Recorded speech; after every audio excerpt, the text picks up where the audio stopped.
It, Chapter 1, is directed by Andy Muschietti and stars Finn Wolfhard, Jaden Martell, Sophia Lillis, and Bill Skarsgård as Pennywise, the dancing clown. So what's the story? In the summer of 1989, a group of children known as the Losers Club band together to fight off Pennywise, a demonic clown who terrorizes and murders children. However, in order to fight off one demon, you must first destroy your own demons. When this movie came out, I genuinely knew nothing about it.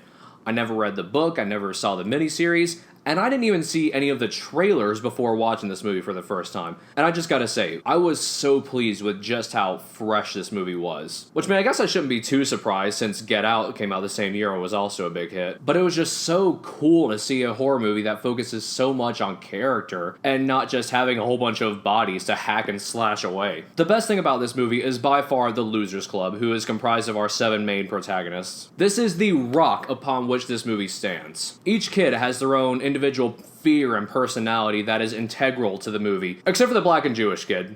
They're kind of marginalized in this movie. But for the most part, everyone has their personal stakes as to why they're so afraid of Pennywise. Because Pennywise isn't just an ordinary clown played by the brilliant Bill Skarsgård. He is also a shape-shifting creature who turns into whatever you fear the most. My guy from Shazam is afraid of germs, so Pennywise turns himself into basically a leper. Mike from Stranger Things is afraid of clowns, so Pennywise doesn't really have to change much. But the two standouts in character development are Bill and Beverly. For one thing, the actors who play them have such wonderful chemistry and portray this awkward young love in such a real and genuine way. But more than as a couple, their just individual character growth is just so raw and at times heartbreaking. Bill's younger brother Georgie is one of the first people to get captured by Pennywise, so of course Bill wants justice for his younger brother. There's a scene around the end that deals with Bill overcoming his grief, and I kid you not, it actually brought me to tears. And then you have the character of Beverly, who is sexually abused by her father, and once she overcomes that hurdle in her life, she's able to kill off Pennywise, that being by killing her own father, but still.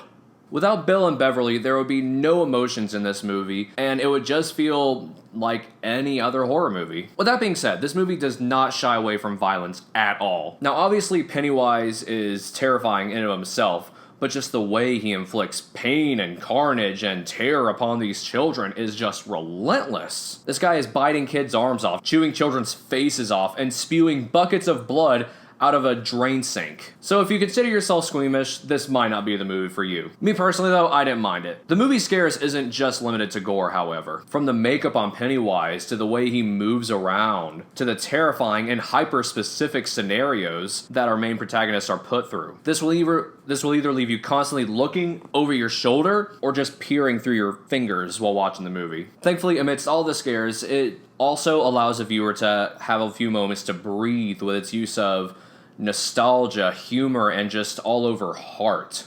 Most of the humor comes from Finn Wolfhard's character, and I'm gonna be honest, sometimes he comes across as grating, but I think he's supposed to. He's supposed to be that kid in your friend group that was super annoying, but you kind of hung out with him anyways just because he was kind of a cool enough guy. The nostalgia plays a big factor in this movie since it's set in the 80s. Heck, I'm pretty sure the main reason they hired Finn Wolfhard in the first place is because of his history on Stranger Things, and thus making you indirectly associate it with Stranger Things. And then there's the heart, and not just the character arcs with Bill and Beverly, but in the way it depicts children who are coming of age and just trying to figure the world out and forming their own opinions and overcoming their own fears. This movie strikes this very interesting balance between scares and sweetness. As much praise I have with this movie, it is not without its faults. For one thing, some of the jump scares come off as a bit cheap. Most of the characters could have been a lot more fleshed out. The 4 main standouts are Stanley and Mike, which, as I said before, were basically just the Jewish kid and the black kid. The bullies and the adults in general just fall super flat. There's points where it's either too serious or too comedic, where